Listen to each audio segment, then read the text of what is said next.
Tonight, Michael Knowles describes his co-workers. The slimiest, most hard-shelled things in the world. Steve gets in touch with his English heritage. Bloody French, isn't it? It's a bloody French. And I talk about my favourite parts of the Bible. The Godzilla lobster stuff, and now Batman and...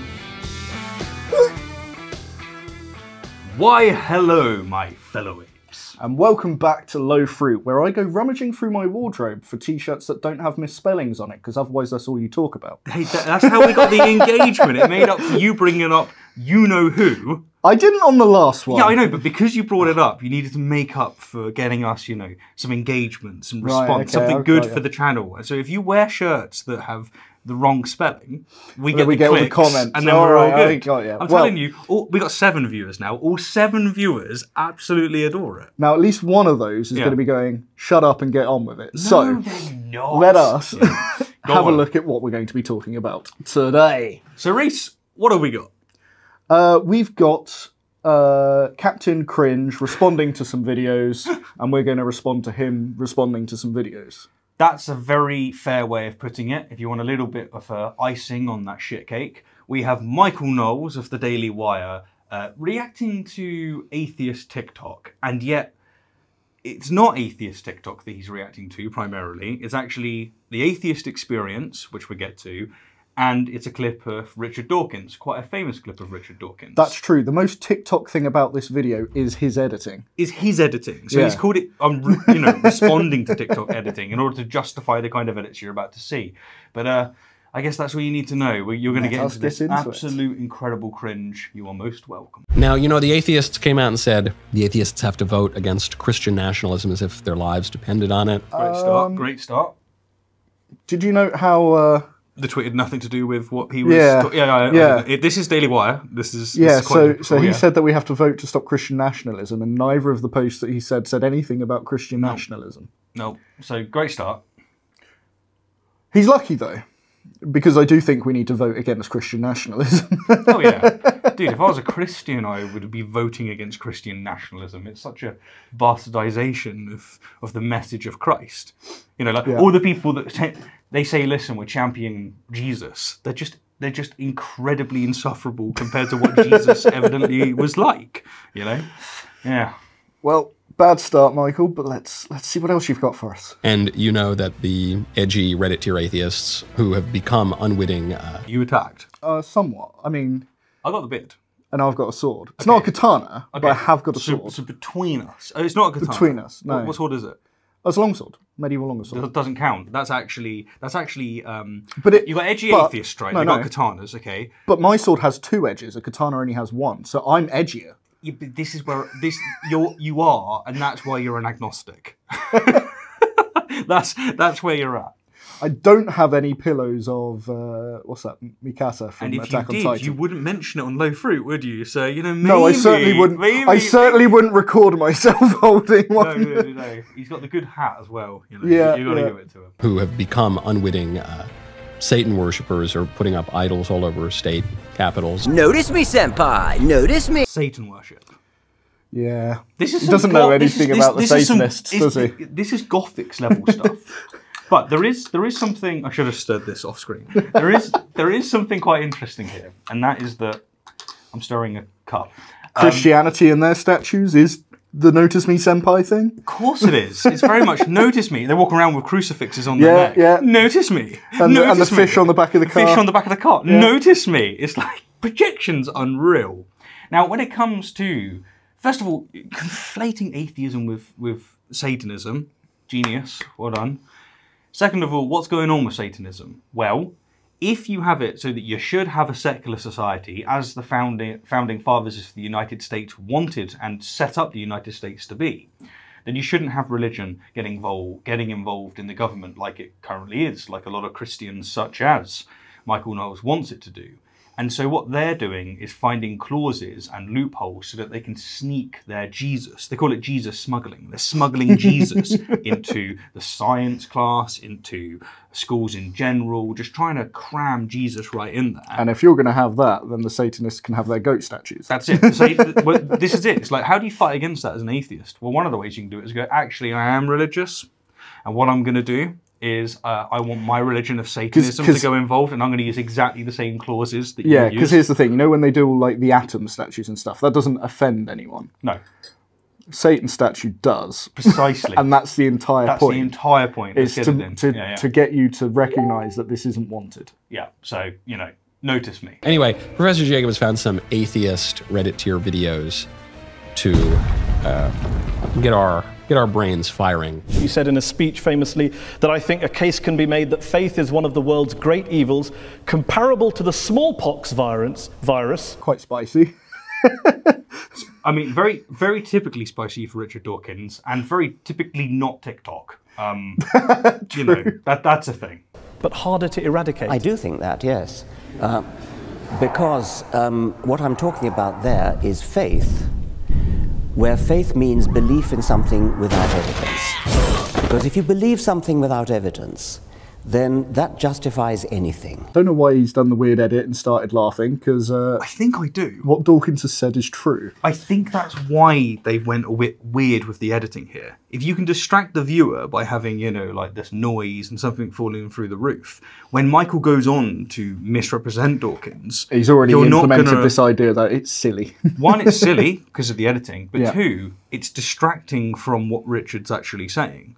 Consequently, it's going to allow Michael to speak absolute nonsense. And call me clairvoyant or omniscient, but this is just what Michael does.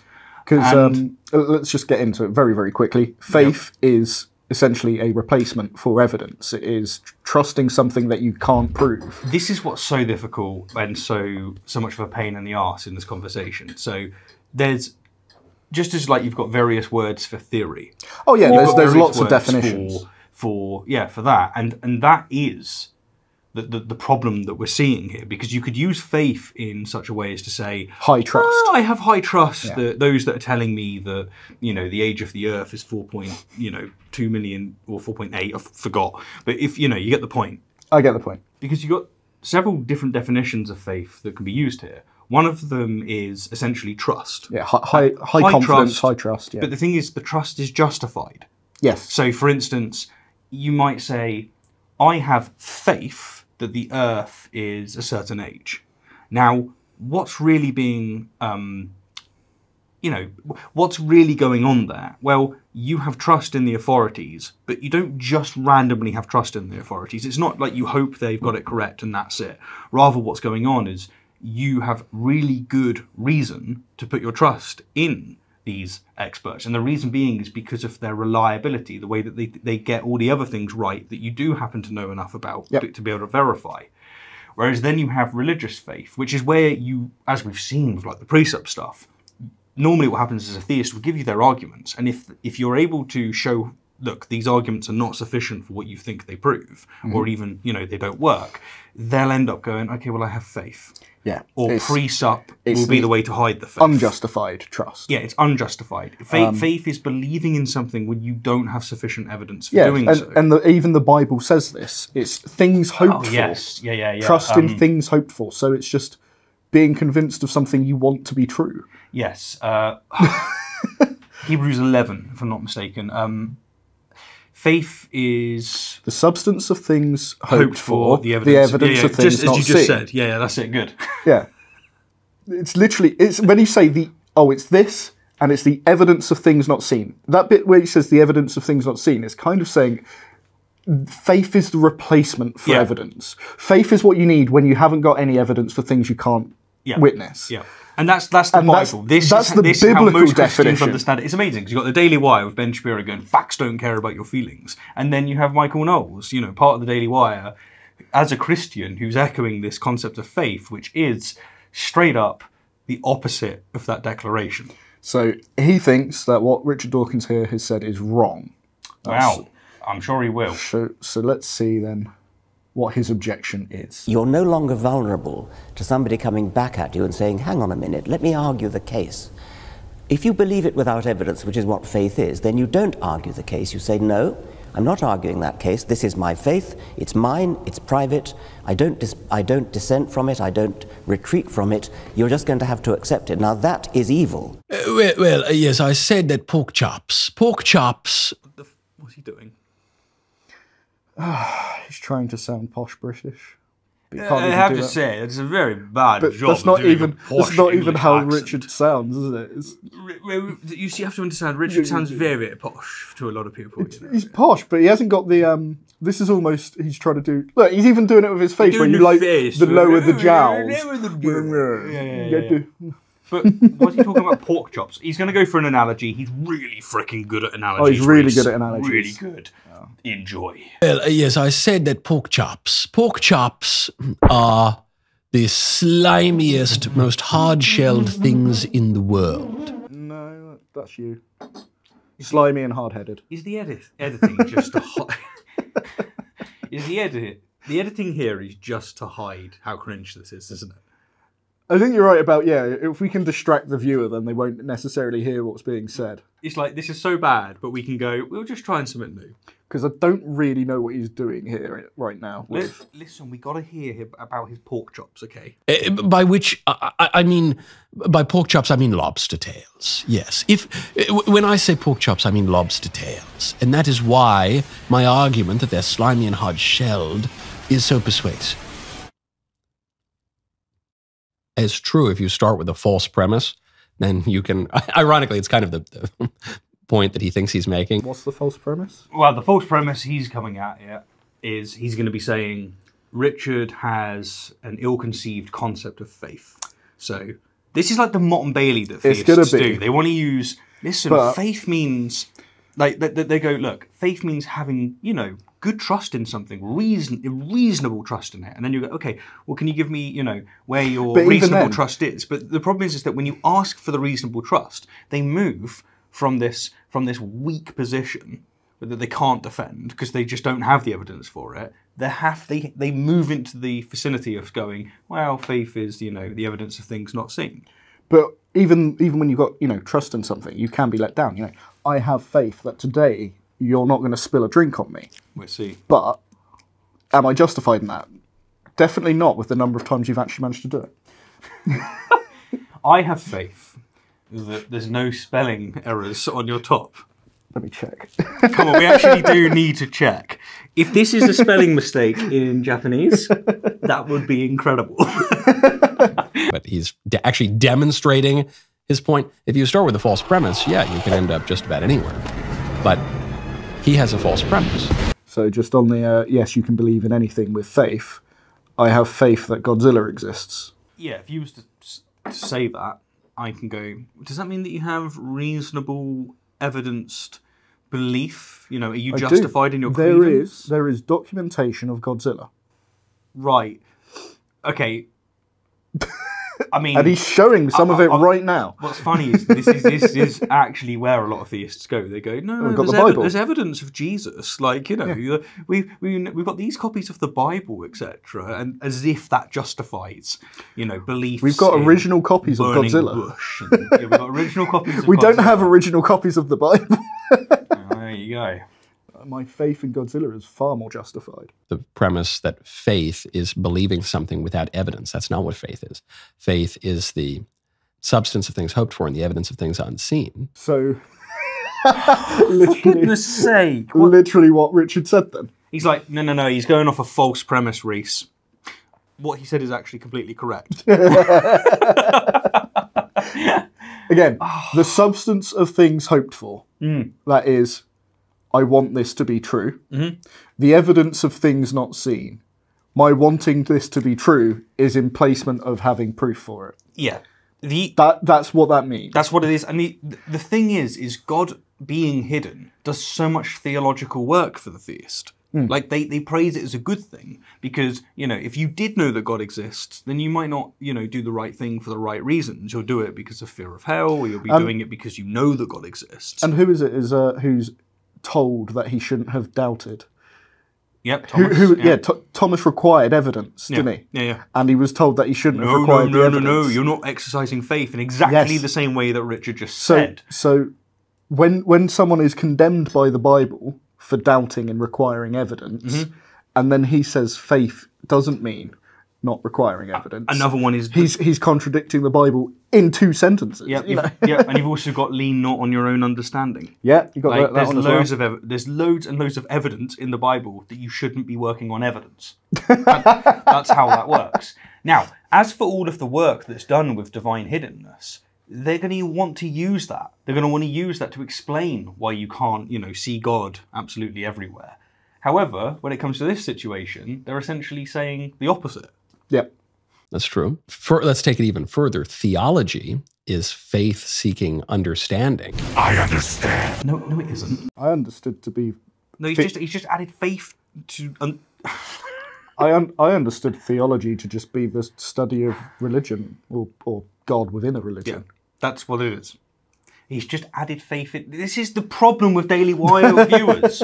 Like, I do know that there's a fair amount of Daily Wire viewers that are not religious, or at least they're not, these Bible-bashing people, and they actually find this kind of content cringe, but they like the political stuff that the Daily Wire is doing. But there's also loads of them that watch this and think that what Michael's saying is making sense. He's just doing apologetics here, and that is that you sound smart, but say fucking nothing, or you say something that's just completely false. Like, this... LowFruit was made for Michael. What I will say as well, before we move on, I'm really enjoying his attempt at meaning. Do you know what I mean? When people insert memes into things, they're often like relevant. Yeah. A lot of his shit hasn't really been. Like the Godzilla lobster stuff, and now Batman and he punching does Batman. this with his analogies. It's what? I've watched too much of it. This happens a lot. I think that someone went, Michael Cringe has done it again. It's too cringy. What do we do about it? Do we just not publish this? And then the Daily Wire's like, no, we have to publish everything. It doesn't matter what people say, whether it's Candace Owens lying about vaccines, or Ben Shapiro bashing gay people for no good reason, or Michael Knowles being Michael Knowles. We must publish this stuff. And they go, okay, the compromise is I'm going to make it look like a meme video. That's the only way we can get away with I just find it funny, this almost criticism of TikTok while looking like a shit TikTok video. And he's not responding to TikTok. Well done, Michael. I understand. And what it means is it begins actually from logic, and then it encounters evidence in revelation, and then it applies the rigors of reason and logic. Revelation is evidence. Before that, we start with logic. Yep. And then logic encounters evidence and applies logic. What's wrong with that? That sounds very strange. No. Okay, so I guess what he's saying is you start with a logical framework, a priori, Yeah. and then you're looking for a posteriori content, so empirical evidence, that can change the inferences that you're making. Okay, I think you're being... I'm being generous. I think you're being generous. Yeah. True. I think he's just not... And I definitely don't think he starts with logic. No, he doesn't start with logic. He starts with precept. But the reason... he does. And we know he does because he's spoken about precept loads of times. He just goes, you can't have talking without God. You can't have... So what he does is he says God is the foundation for logic. He says, which means he doesn't start with logic. One of the things... It's a lie. I've covered this in Rationality Rules, right? When Michael doesn't have an answer, he will just undercut everything by going, to even mention evil, you've got to assume God. Yes. And he does this. Yeah. So what he has is a presupposition of God, and then uses logic, which precept doesn't do. Like, this is, you're just assuming it from the get-go. And when he says you find evidences, he looks for evidences. He finds the evidence he wants. Yep. It doesn't matter how vague it is. And then he'll discount the evidence he doesn't want. And he can do that logically. To both. That's what it is. So, for instance, the existence of God can be known with certainty from the natural light of human reason, by the natural light of human reason, from the created world. This is just a massive claim. He's just dropped it, and then he's going to move forward. We can know God through human reason. Right. So, a priori. Right. Which God? It would be his God. Right. Then why is most of the planet not got his God? Evil, devil. Through human reason. Free will, something. If it was reasonable, if it was most reasonable to reach his conclusion, you'd expect most of the planet to have got it. Bro, if you were exercising reason, you would believe like Michael. That is how this works. Do you understand? So yeah, we're looking at more pre-stuff. Why do you keep... You brought this one. I did bring this one. I did bring this one. I noticed it halfway through saying it. It was like, I found this one, didn't I? Yeah. We can know for a fact that God exists because if objects are in motion, there must be an unmoved mover. This is just Gestalt galore. No, why? Like he's trying to use like this sort of Newtonian language, objects in motion, sort of thing. But what's the law? Is objects in motion stay in motion unless acted upon by an outside force? Yes. Right. And he's done objects in motion. What was it? Acted on by a creator. He's basically going, objects in motion can't, be in motion unless there's one object involved that doesn't have motion.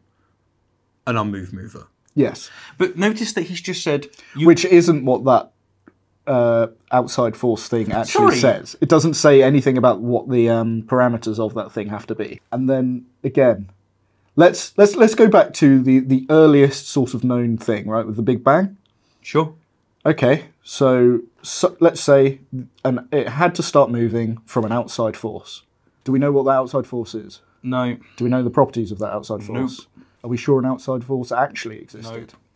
Because just because the laws that we apply to the nature as they are now doesn't mean that they've always applied. And he's going for this infinite chain thing. Like, this is what theists do. They've been doing it since at least Aquinas, right? Mm-hmm. So you've got Aristotle. He goes, yeah, the universe might well be infinite. I think it probably is. Then Aquinas just goes, you know what? You can't actually have an infinite chain.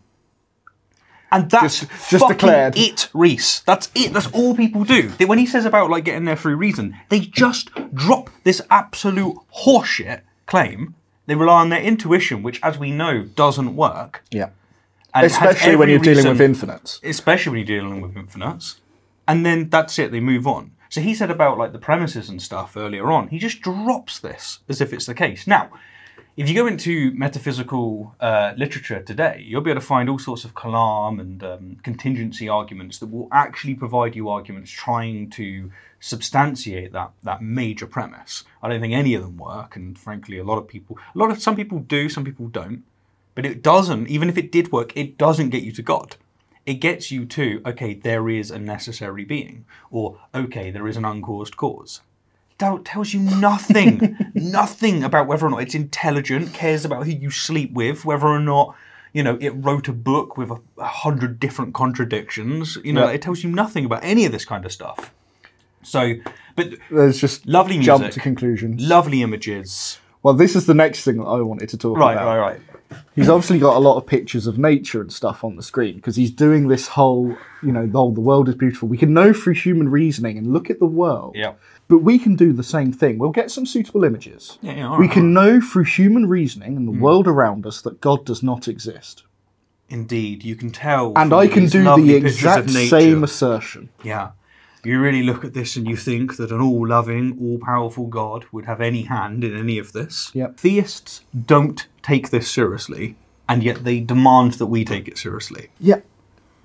Especially when they're as dishonest as Michael Knowles. Yep. At the end of the line that started all the motion. Because if causes have effects, then there must be, at the end of the line, I suppose you'd say at the beginning of the line of all that, an uncaused cause. Prove it. Do you know this? Prove it. Please. Yeah, you can't say must and then have nothing to back you up on it. One of the things that they do on this, it's all intuition, by the way. Like, certainly from Michael Knowles, anyway. What they do is they go, well, it just makes sense that you can't have, and what they do is they'll appeal to you going, you can't really conceive of an infinite chain. That doesn't really make sense. And yet, what's God's their solution? Eternal. No, think of anything that's eternal. No, but you can't have an infinite. Yeah. But God is infinite. But God is infinite in all of these various qualities, yeah. In all of these qualities that we can't prove. We don't want one infinite. So what we do is we just propose a solution that has many infinites. I'm going to say, razor, man. In order to have created the universe, there must be something outside the universe, something outside of space and time. Right. What the hell can be out? Tell me, how do you intuit anything outside of space and time when that's what we operate in? Can you describe anything about that to me? These people call themselves humble, Reese. how can you define anything from in that thing? You've got no access to it. And like, even if they had an argument that was good enough to go, okay, you can't have an infinite chain. You go, all right, so something's necessary. Something's at the bottom. What now? Yeah. Because like, isn't the best thing to do is to assume something that has minimal ontological cost and maximal explanatory scope, which is to say, okay, there's a necessary being.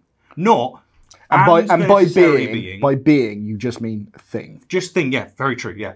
Being in philosophy just means an entity. An entity. It doesn't have to be a thinking thing. Because this is the thing. You go, okay, well, now that we've established that maybe, because that word, I would say, is one that smuggles. It's because it was. I think it's got a lot to do with Leibniz and the fact that he's the one that brought up the principle of sufficient reason. He brought up this argument essentially. Right.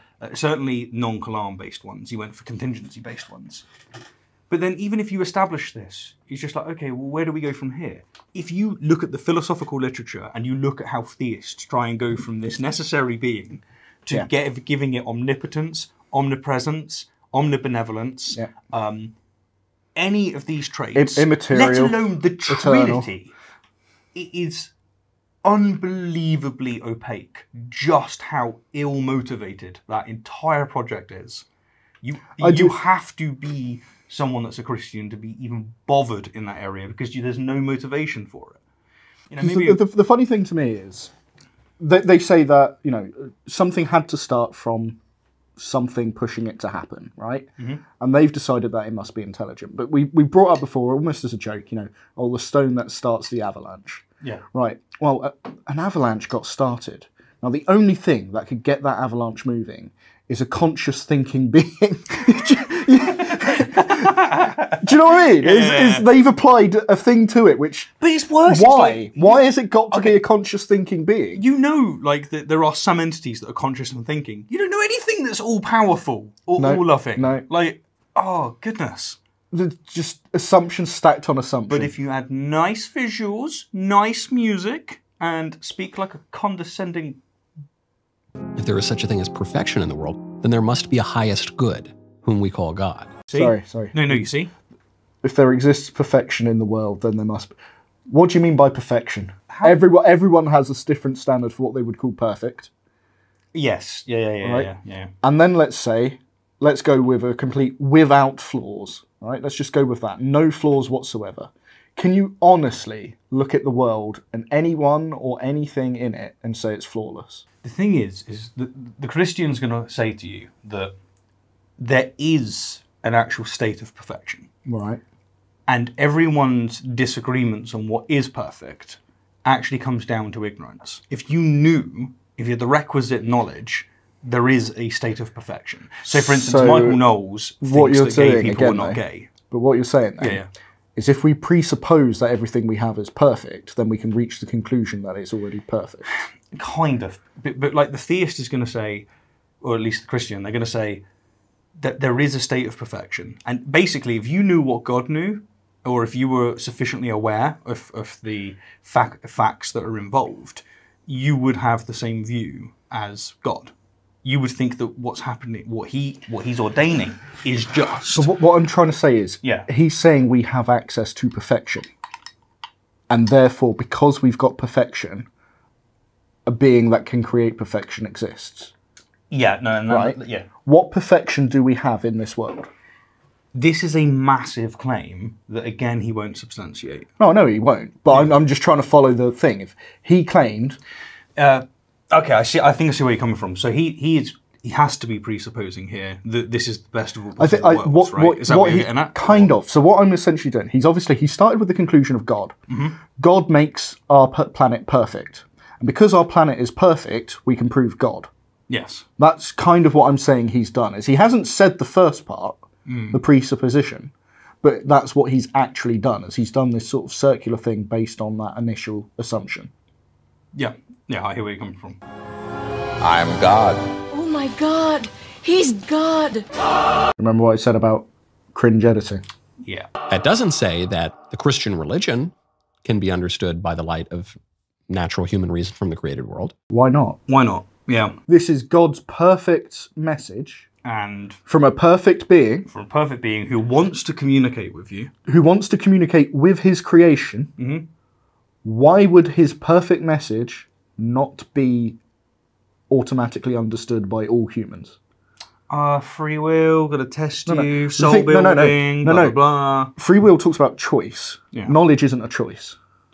Also, what good is free will and choice when you actually don't know what your choices are going to entail? Exactly. So the thing to me, when they bring up this sort of free will for not knowing, no, my free will would come into after I know, and then I can choose to act on the knowledge. Yeah. So if I knew God exists, I can choose whether or not to worship. I can't choose to know whether God exists. No.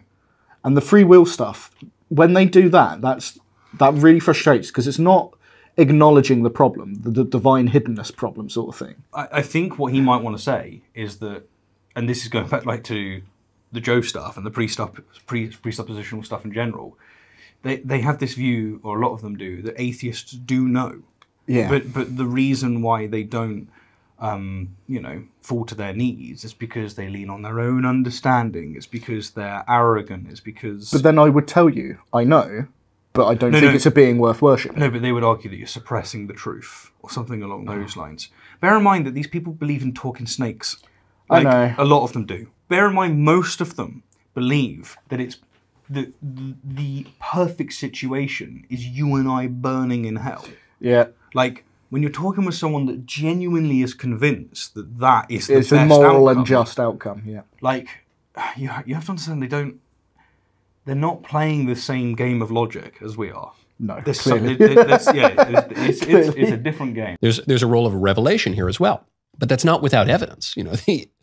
The existence of Jesus Christ is one of the best evidenced things in all of human history. No, it's really not. No. Reese, tell me a couple of things that are better evidenced than the existence of Jesus Christ. Well, I've got to bring him up, I suppose.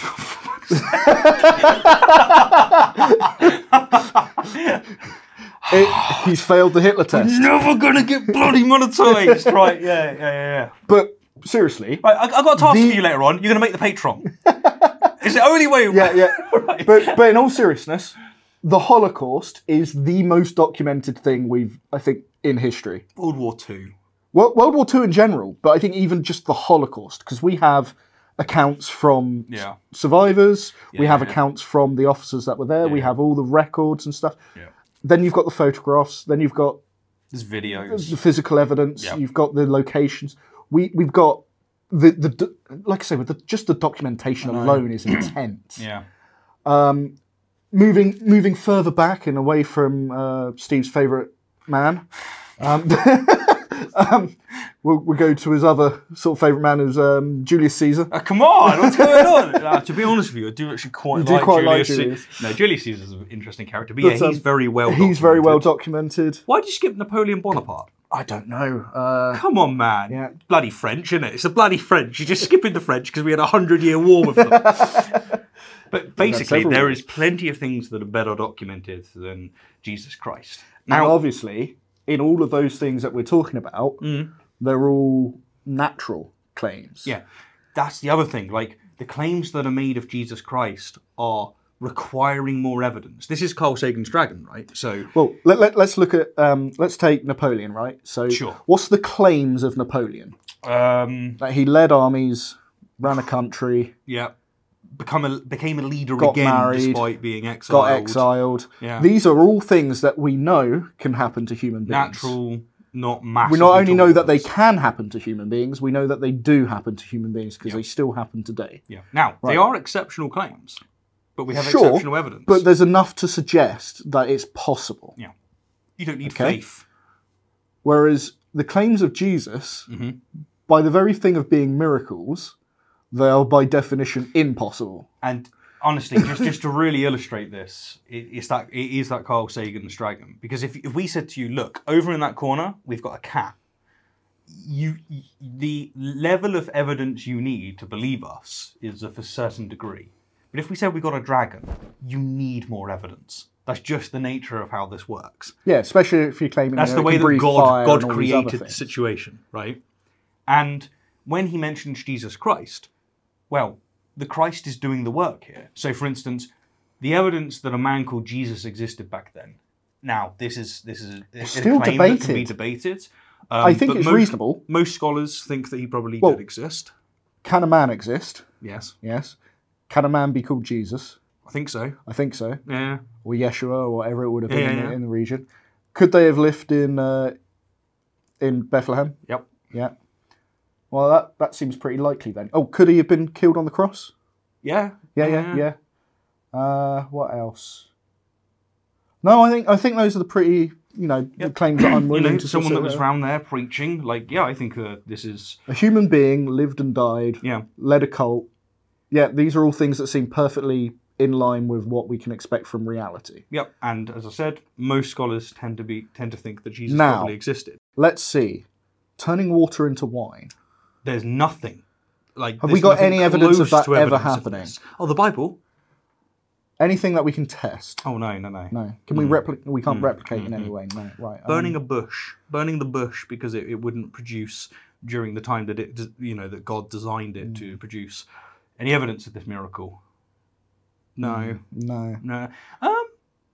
All of the graves in Jerusalem opening up? No. No. Turning fish. When people were hungry and you just got the bread out and stuff. Just infinite supply of food. Infinite supply of food.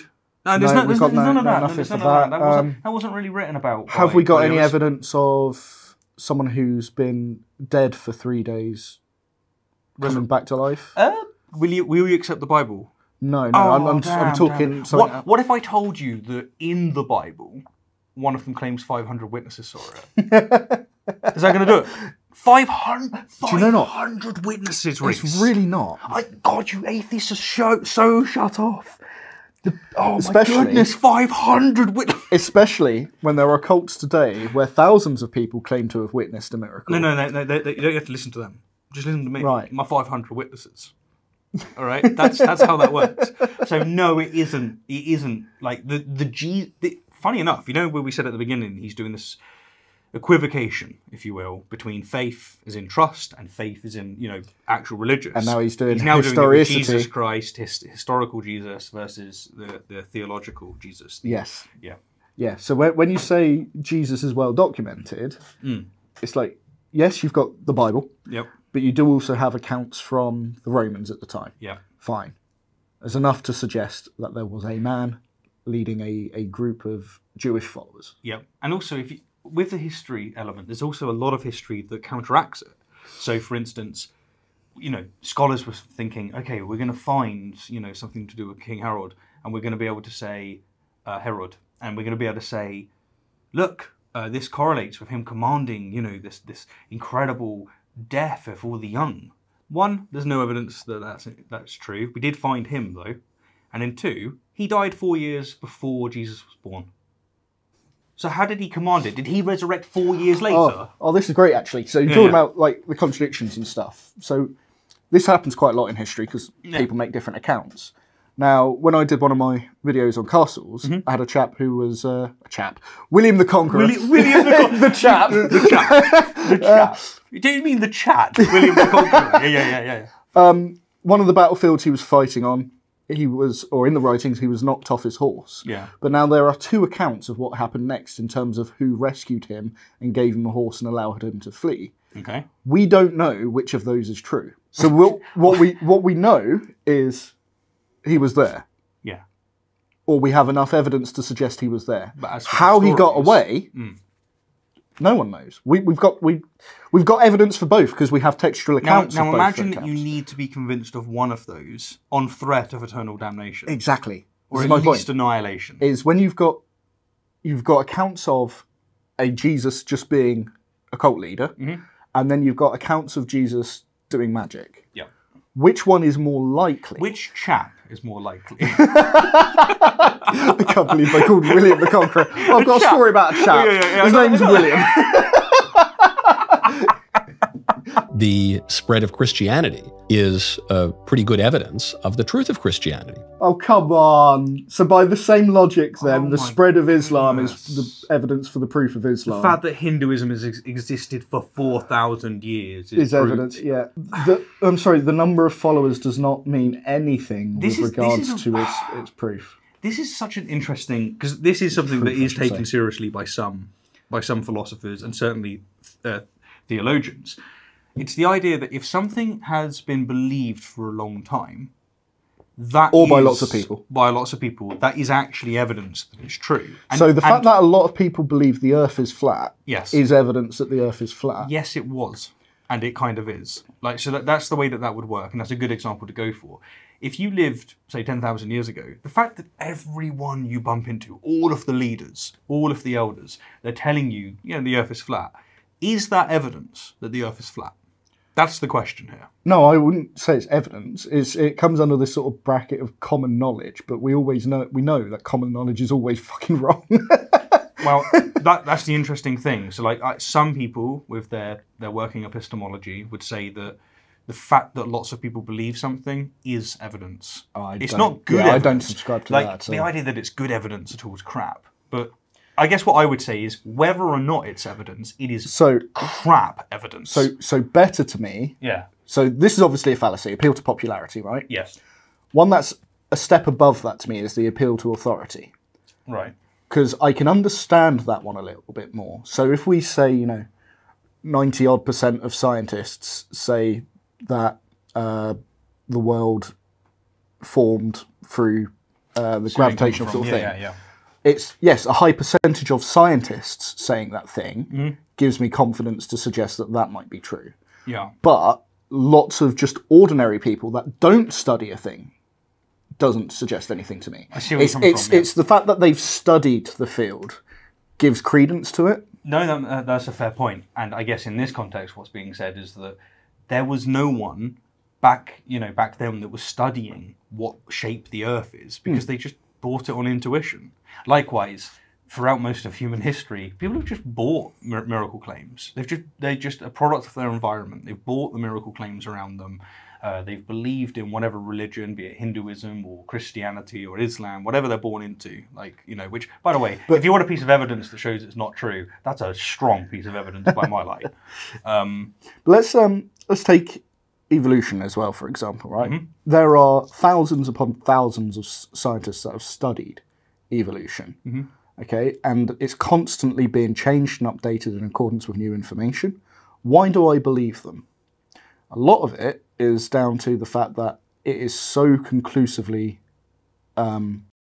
agreed upon by the scientists. But most of all of that research and all the history of that research is available. That's not true. So, you'll be very interested by this if I don't break things. So, actually, in The Origin of Species, which I'm very happy to have, 500 people believe in evolution by natural selection. The book says it. That's done. Got you there, didn't I? I got you there. Yeah. But what I was trying to say is that part is important. The fact that we can go and look through that. Yeah. Whereas when it comes to the Bible, what we have is stories that people did see it. Yeah. We don't even necessarily have the accounts that from the people that saw it. We have stories of people who saw it. Yeah, this is the thing. Yeah, they just most Christians don't know, for instance, that Matthew, the most read of the New Testament, of the Gospels at least, he's just drawing from Mark. He takes Mark and he expands upon it. And for most of Christian history, they actually thought it was the other way around. Yeah, it's. Oh, that's the other. The other thing. Anonymous authors. Anonymous authors, yeah. So when I've said about we can, I put a bit of trust in scientists. Yeah. We can get the names for all of them, where they worked, what research they were doing. Anonymous. Whereas when it comes to the Bible, they contradict the other authors. Got anonymous. Yeah. Goodness me. It's staggering. They're appealing to this sort of number. Yeah. Many of which are uneducated on the theology, let alone the world. And you're appealing to the fact that they all believe a common thing as evidence. like I say, is if you want me to believe that would count as evidence, you need to show me a degree of study in it. And I think then I would sit there and go, all right, that suggests to me it might be true. And just to really hammer that home, because that's a great point, you've got the vagity of God, and you've got the vagity of Christianity. I've never met two Christians that have the same view. No. So like, he's like, look at the spread of this view. You mean a multiplicity of views that can't agree on each other on really critical things. Whether or not annihilationism is true, or eternal punishment, or perhaps even universalism, whether or not women are second-class citizens, whether or not gay people should be able to live their lives. Yep. Like, these are just some factors. Then you've got like the Trinity and how specifically to look at the Trinity. You've got it's just non-stop, and yet you get to And then of course all of these from the Christians are reinterpretations or updates to the Jewish Torah, and then you've got Islam, which is another account of the same set of stories. So, and like you said about like the translations, like you get like these Christians today that believe because they read like the New International Version. New International Version has about 5 different filters before it gets to the King James. And then the King James has got like 5 different or even more versions before it gets anywhere near the Dead Sea Scrolls. Yes, and like there's massive contradictions in the way that things are depicted. Like one of them that came to mind is this is it. When the monks were copying these things, they were often copying from copies, and they were retranslating from those some copies. of the things that are translated are not good for like what people want or the Christians want in modern times. It's bizarre. Like one example that comes to mind is Goliath. Goliath in some of the earlier ones is depicted as being about 6'2". That's reasonable. It's very big for the time. It's tall, but newer ones depict him to be 10 foot, which is taller than any human that's ever existed. Yes, And I don't know. No, I know. You get it. It's The fact that there were 500 eyewitnesses to the resurrection. there you go. 500. It wasn't 500 witnesses. It's one book saying 500 witnesses. One book that wasn't written at the time. God. I've been in this game for too long. The fact that the life of Christ is attested to in religious sources, but also in non-religious sources as well. Right. Go on, Michael. It's attested to in religious sources. It's also contradicted in religious sources. And then, definitely true. And then the other thing is, In other secular sources, where do they talk about Jesus performing these miracles? This Where is do what they you were affirm saying it? about him conflating historicity with the supernatural claims. None of it is doing it. Like, there's just nothing. You've just got like Romans like speaking. And the other thing is, let's say there's a report from a Roman that says Jesus is claimed to have walked on water. Yep. Is claimed to nothing. have. It doesn't. It wouldn't say anything. All it would do is provide evidence that the claim exists. Yeah. And that's no better than going, these people over here, they make claims that Odysseus did this, or... Well, take what happened just a short while ago in the video. Yeah. I claimed that there's a story about William the Conqueror being knocked off his horse. Yeah. Right? Now, they can take my word for it, or they can go and look to see what information there is there being knocked off his horse. Yep. A claim doesn't necessarily... Me claiming it doesn't mean that story does exist. I think we can run with that. Suppose that you're recounting this chap, right? You're not going to let that go. Never. We're going to get like a T-shirt that says "chap" spelt wrong. So you get this chap, William the Conqueror, right? We're going to call him Billy the aggressor, right? This chap called Billy the bastard. Billy the bastard, right? Billy the bastard, lovely chap, but just don't get on the wrong side of him. And you make a claim in your documents. You go, 500 people saw this guy die on the battlefield and get back up. He pulled this. No, that's the wrong one. I was thinking about. That's the wrong one. Hey, whoa. He pulled out of a different chap an arrow that he had put into his eye. Okay, and then he ate the eye and grew by 20 feet. Yeah. And then what happens is you got like French. Almost like no one's reporting on this, or very few are, but you get a few other people that report on it. Some of them like 30 years on. Yeah. And what they're saying... After the characters are dead. After the characters are long dead. Yeah. And they go, this battle happened. And none of them go, we have definitive proof that he actually grew like this or did this miraculous thing. And Michael Knowles comes along and goes, "We've got 500 eyewitnesses we've got proof, that Billy the Bastard ate an eyeball and grew 10 feet." Yep. That's what he's done. That is what he's done, isn't it? And then he's made a video going, "I'm going to react to people that are TikTok cringe not being able to get and this." And it's so obvious, isn't it? It's so obvious. It's so obvious. We've got all of this evidence that Billy the Bastard existed, and yet these chaps don't believe in this chap. The fact that these apostles went to all the various ends of the earth, most of them to their deaths. Again, that doesn't mean anything. A lot of people will do a thing because they're convinced of something. That they were convinced Jesus was God doesn't necessarily mean Jesus was God. Great example, I'm going to use the Japanese.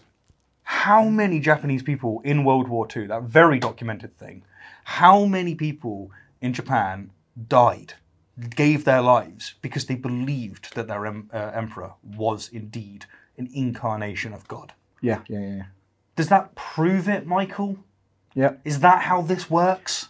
Islamic terrorists? Yeah, they believe in what they're doing. They does 9/11 prove that Allah is real? I'm getting spicy now. You're just making the channel every buzzword that you could possibly fucking get. Jesus, you're one hell of a chap. For a joke, for a lie, what is it? The endurance of the church throughout the ages. There you go. You've got the amount of time that it's been around for now. Right. So Hinduism is more true than Christianity then, because it's been around for longer. I'm glad he's proven it. Yeah. That's how that works, yeah. That's wonderful stuff, really. Well done, mate. Just pathetic. Beautiful, isn't it? Beautiful. Most humans have believed that the Earth is flat. Yeah. If you do it by... Sorry, maybe not most humans, but by duration. By time, duration. People have believed that the Earth is flat for longer than they have believed that it's round. Therefore, it's flat. You don't use this logic. On logic, and yet you don't use this anywhere else. He doesn't. You can't. He really doesn't. Like, just one more example would be, until recent times, most people believed that the Earth was the center of everything. Yep. Yeah. I mean, is it now true? Is that how that works? The identification of our Lord with the divine logic of the universe, which is why the whole thing makes sense. That would be evidence. Now, who can argue with that? We will, because all you've done is declare it to be evidence. Don't you understand, though, man? You're just presupposing God in order to argue against God. That's how that works. Yes, in order to argue against what he believes in, I would do an internal critique by assuming his position. Yes. I see you doing the internal critique. I mean, like, the fact that you have any thoughts at all, mate.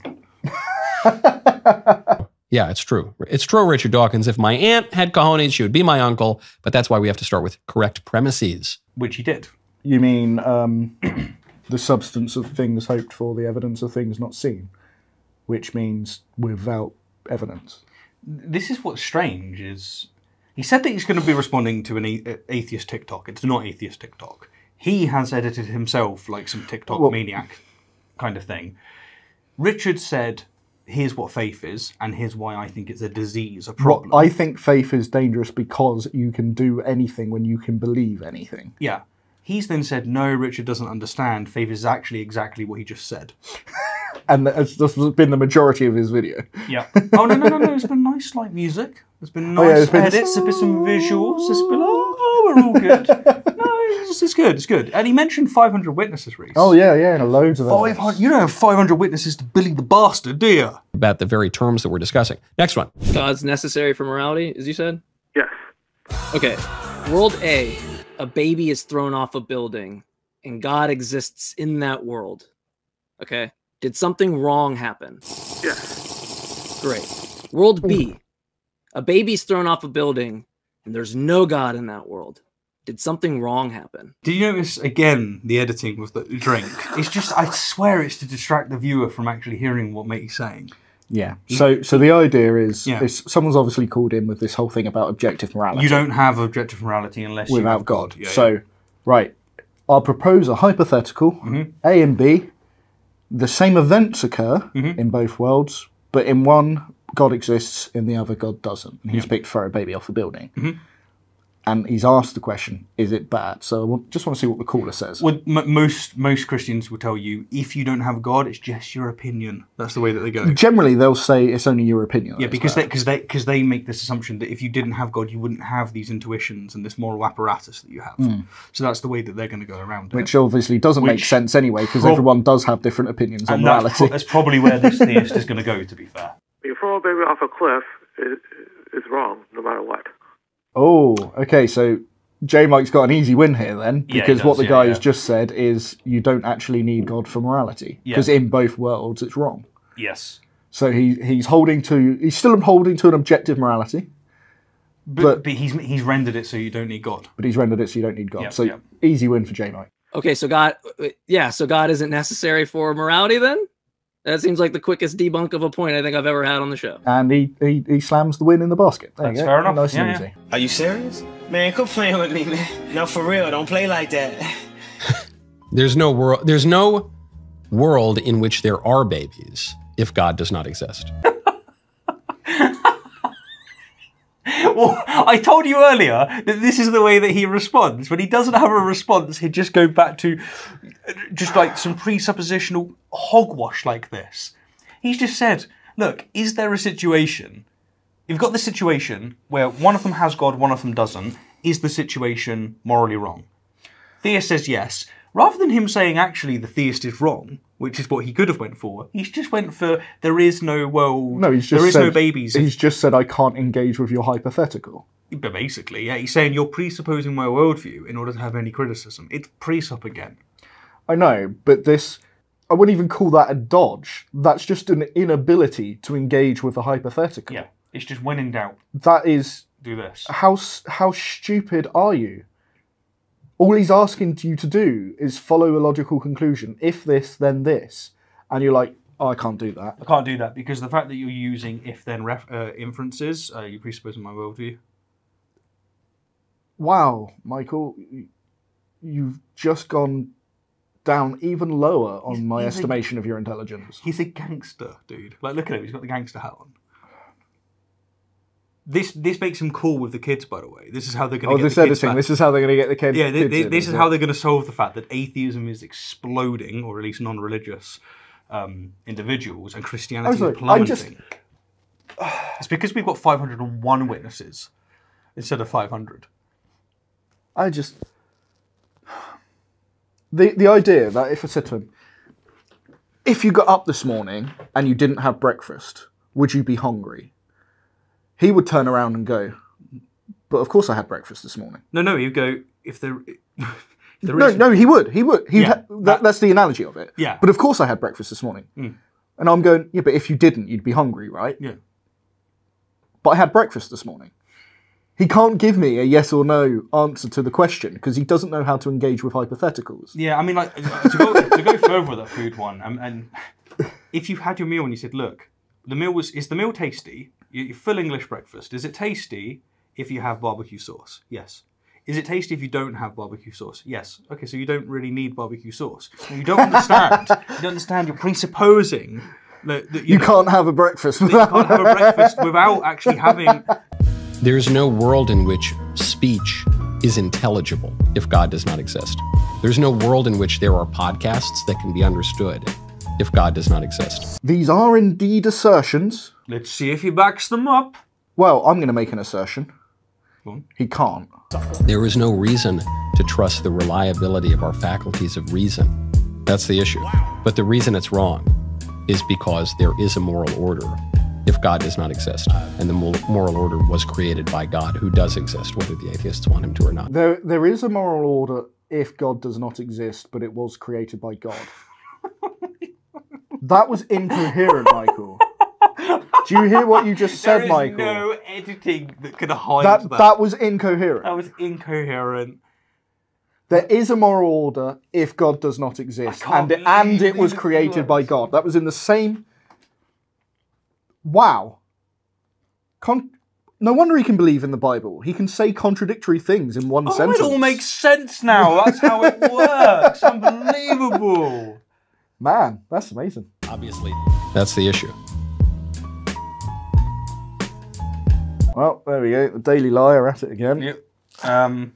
Well, that was a. How do you feel after that? Whatever we want to call it. Definitely lost some brain cells. Yep. I'll just.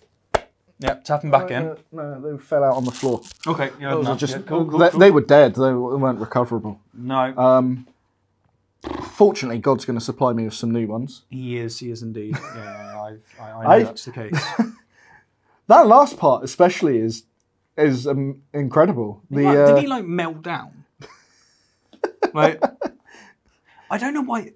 Actually, whoever's at the Daily Wire that puts this in front of him, you are great. Like, you need to do this more often because holy crap! I'm just hoping, easy, isn't it? I'm really hoping that people that watch him for his political stuff will notice if he's this dog shit on theology, he almost and logic and philosophy, and yet presents himself as if he knows something, that they might start thinking maybe he's wrong about the politics thing. You know, like at least some of it. I've just never seen anyone unable to engage with a fucking question like that. That's amazing. But yeah. So his analysis of Richard Dawkins is that Dawkins is wrong to say that faith is without evidence. What faith really is without evidence. And then, well, that was everything he had for that. That was it. That was his first TikTok. And then his second TikTok was the atheist experience. Morality exists without God because it was created by God. That's all his contribution that's what he had, yeah. That's all he had to say in 5 minutes. Thankfully, though, we've said a lot more and a lot longer. I actually feel bad that I brought this to you after the crap I've given you with some of the other... Like, man, that was... I mean, I don't know where... We just got to end it now, Reese. We got to finish this off. Yes, well, thank you very much for watching. As you said, we'll be doing a Patreon now because because Reese keeps talking. Yes, I keep ruining our chances of monetization. Yeah. And we'd really like the money. That is actually a good idea. What I want is to be able to get some more coffee. I want some more coffee, more Cokes, and some other third thing. So, all good. Bye. Bye.